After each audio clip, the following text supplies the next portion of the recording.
علیکم ورحمۃ اللہ وبرکاتہ۔ اعوذ باللہ السمیع العلیم من الشیطان اللعین الرجیم۔ بسم اللہ الرحمن الرحیم۔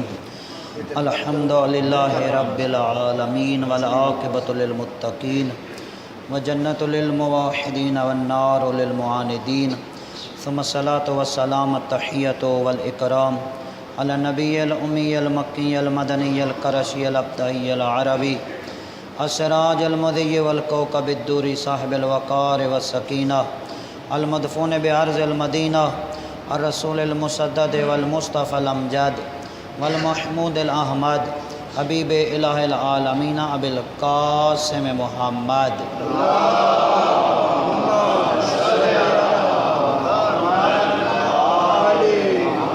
الذي المراج سفره والبراق مركبه وسدرة المنتهى منزله وقاب قوسين وادنى مقامه، وقال كنت نبي وآدم بين الماء والتين، الذي في التوراة اشتهاره وفي الإنجيل أذكاره وفي زبور أوصافه وفي القرآن إعلانه، قال الله تبارك وتعالى في شانه وما ارسلناك الا رحمة للعالمین۔ صلوات بر محمد۔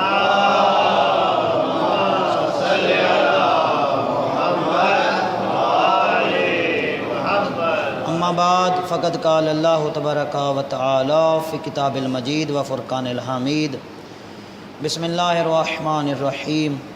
وما خلقت الجن والانس الا لیعبدون ما اريد منهم من رزق وما اريد ان يطعمون ان اللہ هو الرزاق ذو القوة المتین۔ صلوات پڑھیے محمد و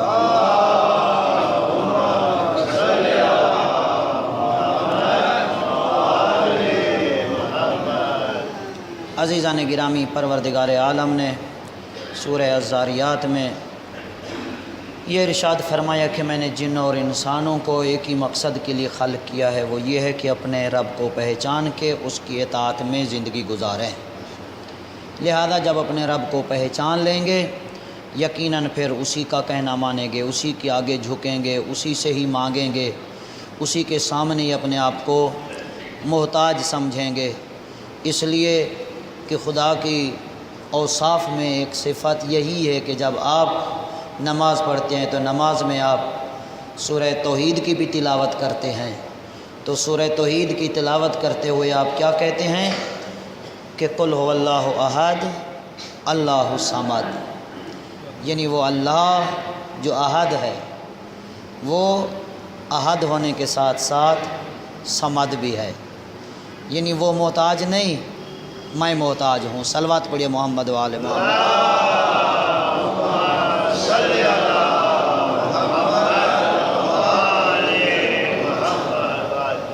اللہ بے نیاز ہے، وہ کسی کا محتاج نہیں ہے، یہ پوری کائنات اسی کے محتاج ہے۔ لہذا نماز میں بار بار تم اللہ کی بارگاہ میں کھڑے ہو کر یہی کہتے ہو کہ مالک تو ہماری ضرورت ہے، ہم تیری ضرورت نہیں، تجھے ضرورت ہے ہماری، تو بے نیاز ہے، ہم نیاز مند ہیں، ہم محتاج ہیں، تو بے نیاز ہے، تو کسی کا محتاج نہیں، ہم محتاج ہیں تیرے۔ لہٰذا جب اللہ کے محتاج ہیں تو پھر کسی کے آگے جھکیں گے نہیں، اسی کے آگے جھکیں گے جس کے محتاج ہیں۔ اسی لیے پروردگار عالم نے لا ریب کتاب میں ایک اور مقام پہ ارشاد فرمایا، سورہ ہود کے اندر، قرآن مجید کا 11واں سورہ، آیت کا نشان 113، اس کے اندر ارشاد ہوا وَلَا تَرْكَنُوا إِلَى الَّذِينَ ظَلَمُوا فَتَمَسَّكُمُ النَّارُ، فرمایا کہ جو ظالم ہیں ان کی طرفداری نہ کرو ورنہ تم بھی آگ میں چلے جاؤ گے، تمہیں بھی آگ میں ڈالا جائے گا۔ علیکم السلام ورحمۃ اللہ۔ جو منشور قرآن کا ہے وہی منشور حسین کا ہے، جو مقصد قرآن کا ہے وہی مقصد حسین ابن علی کا ہے۔ تو قرآن نے بتایا کہ ظالم کی طرفداری کبھی نہ کرنا ورنہ نتیجہ کیا نکلے گا؟ اگر تم نے ظالم کی طرفداری کی تو اس کے ساتھ ساتھ تم بھی جہنم میں چلے جاؤ گے۔ لہٰذا ظالم کی طرفداری نہ کرنا، مظلوم کی طرفداری کرنا۔ مظلوم کی طرفدار نہیں، مظلوم کی حمایت۔ اگر ظالم کی حمایت کی تو پھر جو اس کا ٹھکانہ ہے وہی تمہارا ٹھکانہ ہوگا۔ اسی لیے پیغمبر اکرم نے اپنے دور میں، ائمہ علیہ السلام نے اپنے اپنے دور میں ہر ایک کو متوجہ کیا اس بات کی طرف کہ یاد رکھو، ظالم کا ساتھ کبھی نہ دینا، ظالم کی معاونت کبھی نہ کرنا، ظالم کی ہاں میں ہاں کبھی نہ ملانا۔ کیوں؟ اس لیے کہ ظالم مستحق عذاب ہوتا ہے، تو اسی کے ساتھ ساتھ تم بھی عذاب میں چلے جاؤ گے۔ حضرت امام جعفر صادق علیہ السلام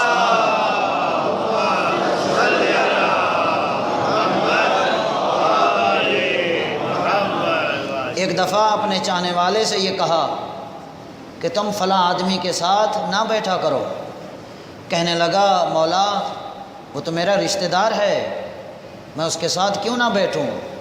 امام نے فرمایا اس کا عقیدہ ٹھیک نہیں ہے، اس کا عقیدہ خراب ہے، لہٰذا وہ مستحق عذاب ہے۔ کہیں ایسا نہ ہو اس کے ساتھ بیٹھنے سے جب اس پر عذاب آئے تم بھی اس میں شامل ہو جاؤ، کہیں ایسا نہ ہو کہ تمہارے اوپر بھی وہ عذاب آ جائے۔ کہنے لگا مولا وہ کیسے آ سکتا ہے عذاب؟ میرا تو وہ عقیدہ نہیں ہے جو اس کا برا عقیدہ ہے، وہ بد عقیدے والا ہے، میرا تو وہی عقیدہ ہے جو آپ 14 سے میں نے لیا ہے، میرا تو وہی عقیدہ ہے جو آپ نے ہمیں سکھایا ہے، تو میرا اس کے ساتھ بیٹھنے سے کیا ہوگا؟ تو امام نے فرمایا میں جو کہہ رہا ہوں تمہیں کہ اگر اس پر عذاب آ گیا تو تم بھی اسی عذاب کی لپیٹ میں آ جاؤ گے۔ کہا مولا بات واضح نہیں ہوئی۔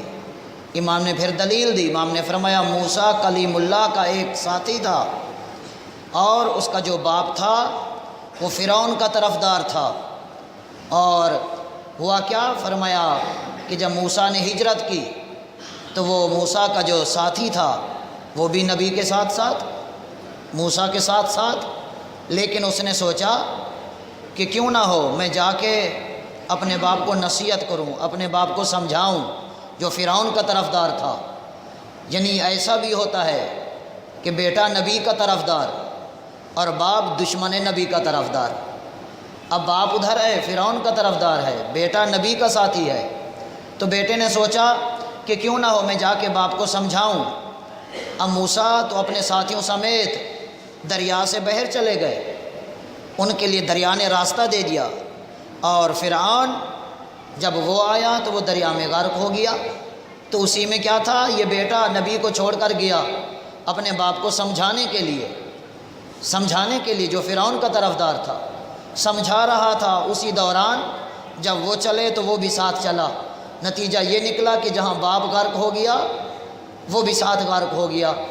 تو امام نے یہ دلیل دی، کہا دیکھا حالانکہ وہ اس لائق نہیں تھا کہ وہ عذاب میں مبتلا ہوتا، لیکن چونکہ وہ ساتھ تھا جب عذاب آیا تو پھر موسیٰ نے التجا کی مالک میرا ساتھی کہاں گیا؟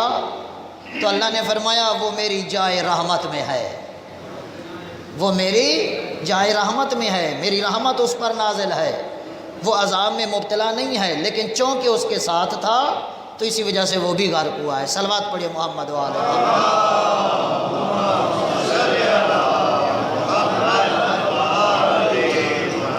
لہذا عزیزان گرامی ہر امام نے اپنے دور میں اپنے چاہنے والوں کو متوجہ کیا اس بات کی طرف کہ خبردار ظالموں کی حمایت نہ کرنا، ظالم کا ساتھ نہ دینا۔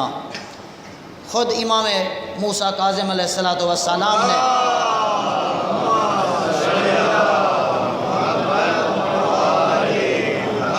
اپنے دور میں صفوان بن مہران کوفی جو کہ چھٹے امام کے بھی اور ساتویں امام کے بھی اصحاب میں سے شمار ہوتے ہیں، ان سے امام نے فرمایا کہ تم بڑے سچے ہو، بڑے پرہیزگار ہو، لیکن ایک صفت تم میں ایسی ہے جو مجھے اچھی نہیں لگ رہی، وہ بہت بری صفت ہے۔ کہا کہ مولا کوئی غلطی ہوئی ہے، کوئی گناہ ہوا ہے؟ وہ کیا ہے؟ امام نے فرمایا یہ بتاؤ تم نے اونٹ تو رکھے ہوئے ہیں نا جو کرائے پر دیتے ہو؟ کہا مولا اونٹ میرے پاس بہت ہیں جو میں کرائے پر دیتا ہوں۔ تو امام نے فرمایا کہ تم نے ہارون کو اونٹ کرائے پر دیے ہیں؟ کہنے لگا ہاں مولا میں نے کرائے پر دیے ہیں، لیکن حرص و لالچ میں نہیں دیے، میں نے نہ اس کے لاہ و لاب کے لیے دیے ہیں، میں نے اسے جو اونٹ دیے ہیں کرائے پر، صلوات پڑھے محمد و آل محمد۔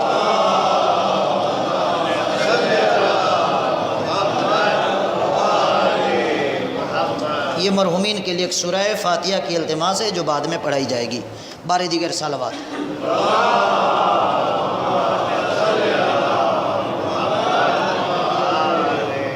تو امام نے فرمایا کہ تم بڑے متقی ہو، بڑے پرہیزگار ہو، بڑے اچھے ہو، لیکن ایک صفت تمہارے اندر ہے جو اچھی نہیں ہے۔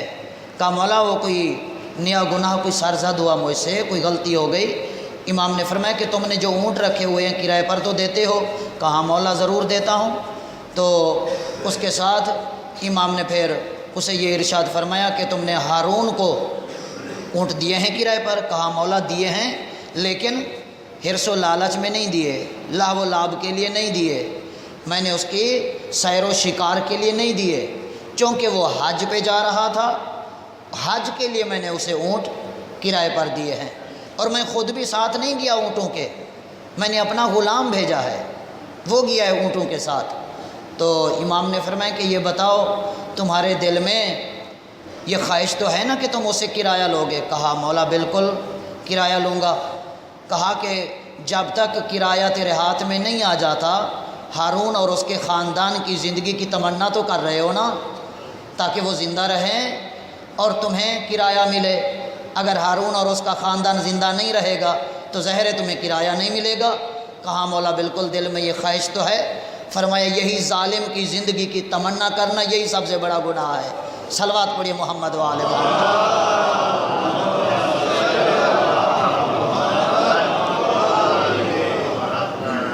تو امام نے فرمایا یہ بہت بڑا گناہ ہے۔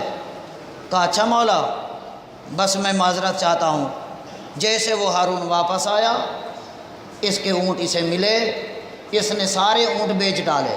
یہ ہے محبت امام، چونکہ وہ کام امام کو اچھا نہیں لگ رہا تھا، اس نے وہ اونٹ بیچ ڈالے، سارے کے سارے بیچ دیے۔ ہارون کو پتہ چل گیا کہ صفوان نے اونٹ جو کرائے پر ہمیں دیے تھے یا دوسروں کو کرائے پر دیتا ہے، وہ سارے اونٹ اس نے بیچ دیے۔ اس ظالم حکمران نے اس امام کے صحابی کو بلایا، بلانے کے بعد کہا کہ اونٹ تو نے کیوں بیچے ہیں؟ تو کرائے پر دیتا تھا اونٹ، کیوں بیچ دیے ہیں؟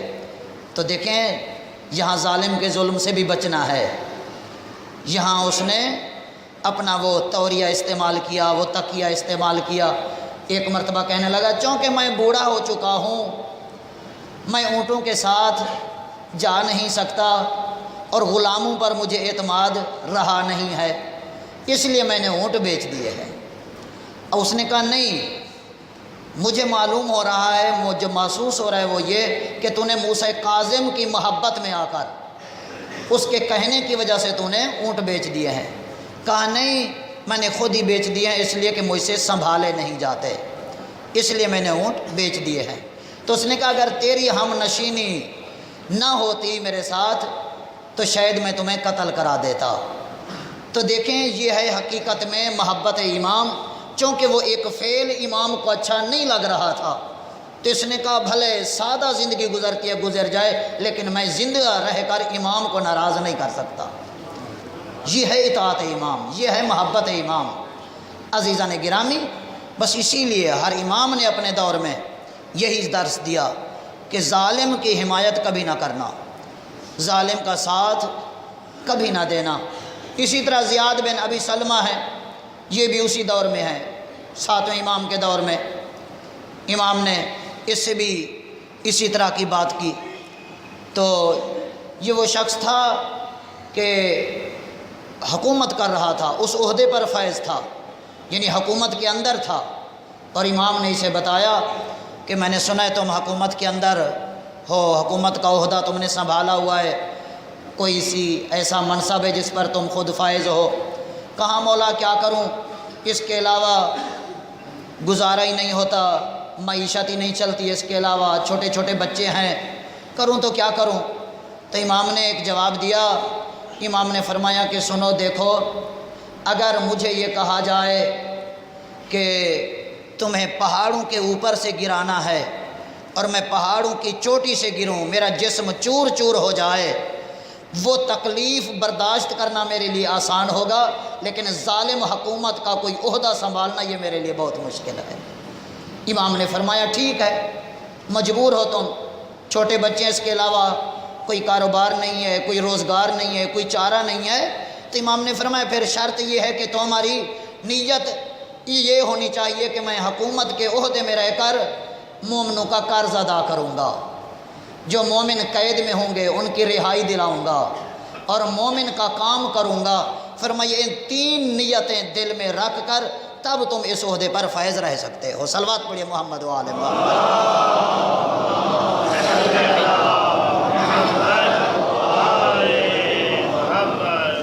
لہذا عزیزان گرامی، امام نے اپنے دور میں ہمیں اسی بات کی طرح متوجہ کیا کہ امام نے فرمایا یاد رکھو، کبھی ظالم کی زندگی کی تمنا نہ کرنا، کبھی ظالم کے معاون نہ بننا، کبھی ظالم کا ساتھ نہ دینا، اور یہی درس کربلا ہے۔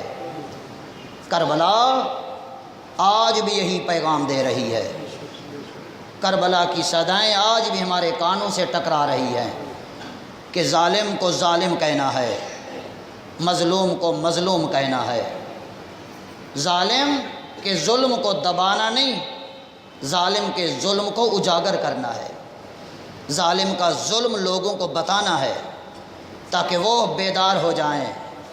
عزیزان گرامی، ظالم کے ظلم کو لوگوں کے کانوں تک پہنچانا یہ سیرت زینبیہ ہے، یہ سیرت سجاد ہے، ظالم کے ظلم کو لوگوں کے کانوں تک پہنچانا، اور یہ کام آسانی کے ساتھ نہیں ہوتا۔ اس کام کے لیے سید سجاد نے ہاتھوں میں ہتھ کڑیاں پہنی، پاؤں میں بیڑیاں، لیکن پھر بھی ظالم کے ظلم کو چھپنے نہیں دیا سید سجاد نے۔ ایک ایک کے کان تک یہ بات پہنچی کہ ظالم جتنا اپنے آپ کو بری سمجھے، کسی صورت میں اس کا ظلم چھپ نہیں سکتا۔ عزیزان گرامی، یہی شیوا ہے شیعان حیدر کرار کا کہ وہ اپنی گردنیں تو کٹا دیتے ہیں لیکن ظالم کے ظلم کو چھپنے نہیں دیتے، ظالم کے ظلم پر پردہ نہیں آنے دیتے، بلکہ ظالم کے ظلم سے پردہ ہٹا کر دنیا والوں کو بتاتے ہیں کہ ہم وہ ہیں کہ جن کے اندر درس کربلا ہے، جنہوں نے اپنے آپ کو کربلا کے درس پر ڈھالا ہوا ہے۔ بسم اللہ الرحمن الرحیم، والعصر ان الانسان لفی خسر الا الذین آمنوا وعملوا الصالحات وتواصوا بالحق وتواصوا بالصبر۔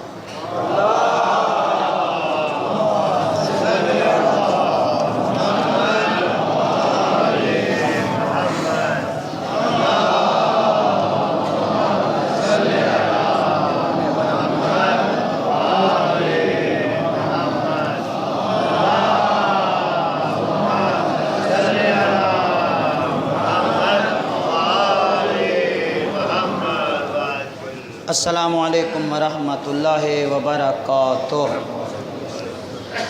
اعوذ باللہ السمیع العلیم من الشیطان اللعین الرجیم، بسم اللہ الرحمن الرحیم، الحمد للہ رب العالمین، والعاقبۃ للمتقین، وجنۃ للموحدین، والنار للمعاندین، ثم الصلاۃ والسلام علی محمد المصطفیٰ وعلی المرتضیٰ والفاطمۃ الزہراء والحسن المجتبیٰ والحسین شہید بکربلا وعلی ابن الحسین ومحمد ابن علی وجعفر ابن محمد وموسیٰ ابن جعفر وعلی ابن موسیٰ ومحمد ابن علی وعلی ابن محمد والحسن ابن علی علیہ الصلاۃ والسلام۔ اللہم صلی علی مولانا صاحب العصر والزمان محیا سار البدع والطغیان، اما بعد فقد قال اللہ تبارک و تعالی فی کتاب المجید و فرقان الحمید، بسم اللہ الرحمن الرحیم، الا الذین آمنوا وعملوا الصالحات وذکروا اللہ کثیرا وانتصروا من بعد ما ظلموا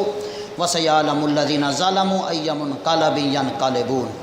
صلوات پڑھیے محمد و آل محمد۔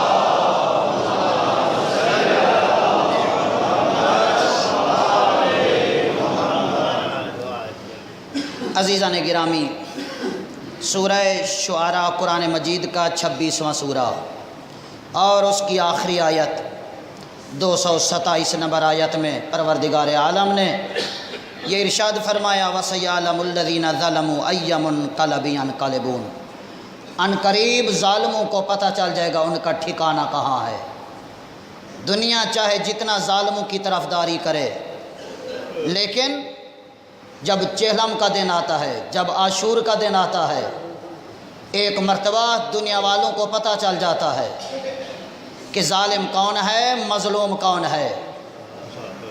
عزیزان گرامی، چہلم کے دن عقیدت مندوں کا اپنے امام کی بارگاہ میں حاضری دینا اور مختلف ممالک میں بالخصوص پاکستان کے ایک ایک شہر، قریے قریے میں یا حسین کی آوازوں کا بلند ہونا، یہ پیغام ہے استعمار کے لیے، یہ پیغام ہے طاغوت کے لیے، یہ پیغام ہے ظالم حکمرانوں کے لیے، یہ پیغام ہے دشمنان آل محمد کے لیے کہ شیعہ قوم کل بھی بیدار تھی، وہ آج بھی بیدار ہے۔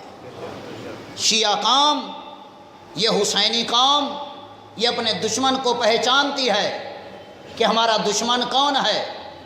عزیزان گرامی، یہ 2,40,00,000 کے قریب میدان کربلا میں حسین کے عقیدت مندوں کا جمع ہونا، یہ پیغام ہے دنیا والوں کے لیے کہ دنیا یہ نہ سمجھے کہ یہ سوئے ہوئے ہیں، نہیں، حسین کے چاہنے والے کل بھی بیدار تھے، وہ آج بھی بیدار ہیں۔ پیغمبر نے زندگی میں یہ پیغام دیا تھا اِنَّ لِلْمُحَبَّةِ حَرَارَةٌ فِي قُلُوبِ الْمُؤْمِنِينَ، مومنین جن کے دلوں میں حسین کی محبت آ جائے وہ حسینی سوتے نہیں ہیں، وہ حسینی دن رات بیدار رہتے ہیں، ان کو پتہ ہوتا ہے کہ ہمارا دشمن کون ہے۔ عزیزان گرامی، یاد رکھیں کہ شمشیر گردنوں کو کاٹ تو سکتی ہے، شمشیر گردنوں کو جھکا نہیں سکتی، اور جو گردن شمشیر کے آگے قتل ہو جائے، کٹ جائے، وہ گردن مغلوب نہیں، وہ گردن غالب ہوا کرتی ہے۔ اور یہی وجہ ہے کہ 20 صفر کا دن وہ دن ہے جو شہدائے کربلا کے چہلم کا دن ہے، اور یہ زینب کی فتح کا دن ہے، اور یہ ظالم حکمرانوں کے ہاتھوں میں رسی ڈالنے کا دن ہے۔ اور اس دن بی بی زینب نے ایک مرتبہ بتا دیا دنیا والوں کو، دنیا والوں یاد رکھنا کہ جس دربار کے اندر جس بی بی کے ہاتھوں میں رسیاں ڈال کے لایا گیا تھا، آج وہی زینب قیامت تک کے لیے یزید کے ہاتھوں میں رسی ڈال رہی ہے، اور دنیا والوں کو بتا رہی ہے کہ اب قیامت تک یزید لعنتی رہے گا۔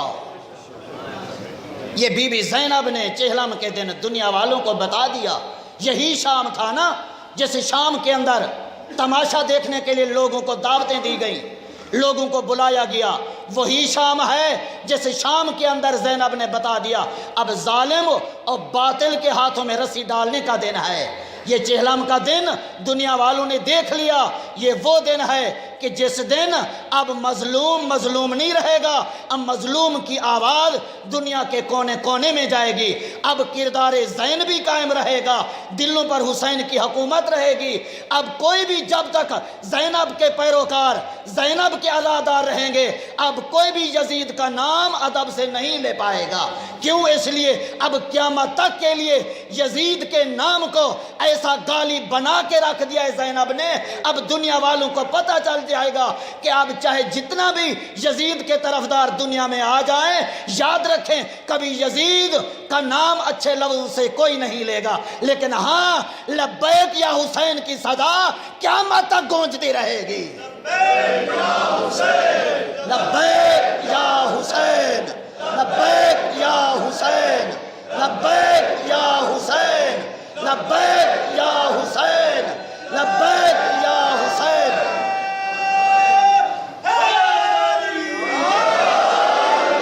محمد والے محمد بلندر سلوات۔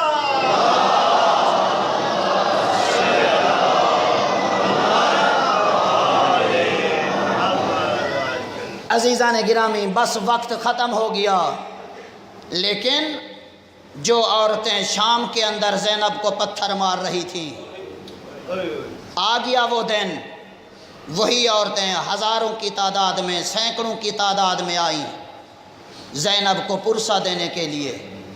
ایک ایک بی بی سے پوچھ رہی تھیں، بی بی تیرا کیا نقصان ہوا، بی بی تیرا کیا نقصان ہوا۔ ایک مرتبہ زینب کھڑی ہوئی، کہتی ہیں شام کی عورتیں ان سے نہ پوچھو، میں تمہیں بتاتی ہوں میرا کیا نقصان ہوا ہے۔ شام کے اندر مجلس پڑھ رہی ہے علی کی بیٹی، ہزاروں کی سینکڑوں کی تعداد میں شام کی عورتیں مجلس سن رہی ہیں۔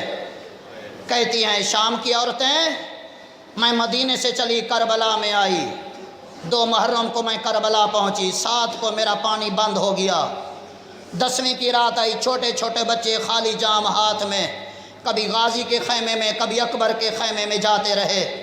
جب 10ویں کا دن آیا شام کی عورتیں میں نے وہ دن دیکھا، میرے باغ میں لٹ پڑ گئی، اکبر کو برچھی لگی میں نے دیکھی، قاسم کی لاش پہ گھوڑے دوڑے میں نے دیکھے، میرے بھائی حسین پہ ضربیں چلی میں دیکھتی رہی، میرے سر سے چادر چھینی گئی میں دیکھتی رہی، میرے خیموں کو آگ لگی میں دیکھتی رہی۔ میں نے 11 کی رات چھوٹے چھوٹے بچوں کو ریت کے ٹیلے پہ سلا کے پارا دیتی رہی۔ جب 11 کا دن آیا میرے ہاتھوں میں رسیاں پہنائی گئیں۔ اے شام کی عورتیں میں نے کوفے کا بازار دیکھا، میں نے کوفے کا دربار دیکھا۔ جب میں شام کے اندر آئی تھی رش اتنا زیادہ تھا میں چل نہیں سکتی تھی، میرا عجیب انداز میں استقبال ہوا، کوئی پتھر دائیں طرف سے آتا تھا کوئی بائیں طرف سے آتا تھا۔ اے شام کی عورتیں اب میں مدینے جا رہی ہوں، اگر کوئی بی بی اپنے ارمان پورے نہ کر سکی ہو آؤ زینب حاضر ہے، اگر کوئی جی بھر کر پتھر نہ مار سکی ہو آؤ زینب حاضر ہے، میں اپنے وطن جا رہی ہوں۔ علادر جب بی بی نے مجلس پڑھی ایک مرتبہ شام کی عورتوں میں گریہ بلند ہوا، کوئی دائیں دیوار سے ٹکرا رہی تھی کوئی بائیں دیوار سے ٹکرا رہی تھی۔ جب گریہ بلند ہوا زینب نے کہا میں نے تمہیں معاف کیا ہے اس لیے کہ تمہیں پتہ نہیں تھا، جب تمہیں پتہ چلا میرا اکبر مارا گیا، میرا قاسم مارا گیا، تم گھروں میں بیٹھ کر روتی رہی ہو، میں نے تمہیں معاف کیا ہے۔ سنو گے عزادار بس وقت ختم ہو گیا ہے، آخری جملہ کہہ رہا ہوں، 2 جملے آخری کہہ رہا ہوں، سنو گے۔ ایک بی بی کھڑی ہوئی شام کی رہنے والی، ایک بوڑھی خاتون کھڑی ہوئی، کہنے لگی شہزادی اگر تو ہم پر راضی ہے، اگر تو نے ہمیں معاف کیا ہے، اگر تیرا کوئی شام میں کوئی کام رہ گیا ہو ہمارے ذمے لگا دے، اس لیے کہ تو اپنے وطن جا رہی ہے۔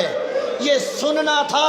زینب کہتی ہے عصر عاشور میرے بھائی نے کچھ امانتیں دی تھی، ان امانتوں میں ایک 4 سال کی سکینہ تھی جسے شام میں غریبوں کا قبرستان پسند آ گیا، میرے جانے کے بعد سکینہ کی قبر پہ چلی جانا، اس کی قبر پہ پانی ڈالنا، اس کی قبر پہ دیا جلانا، کوئی یہ نہ کہے غریب باپ کی بیٹی تھی، اس کا اکبر ہوتا اس کی قبر پہ دیا جلاتا۔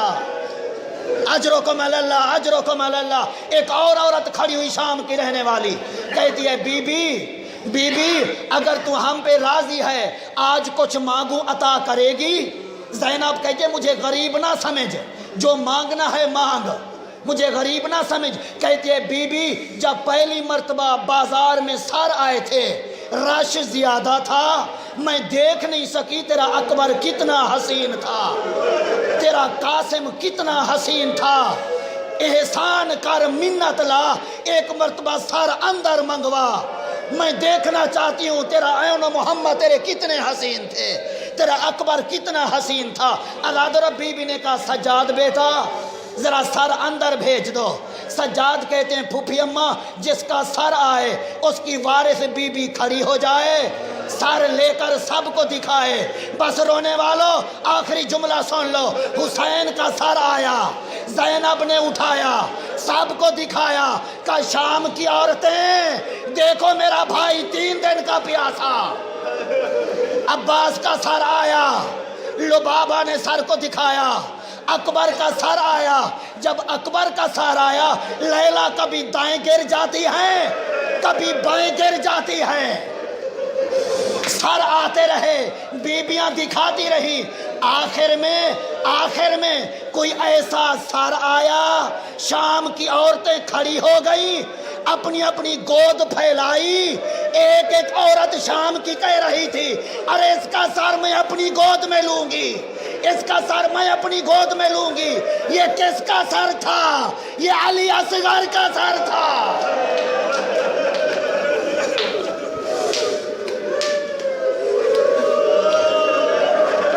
الا لعنۃ اللہ علی القوم الظالمین وسیعلم الذین ظلموا ای منقلب ینقلبون۔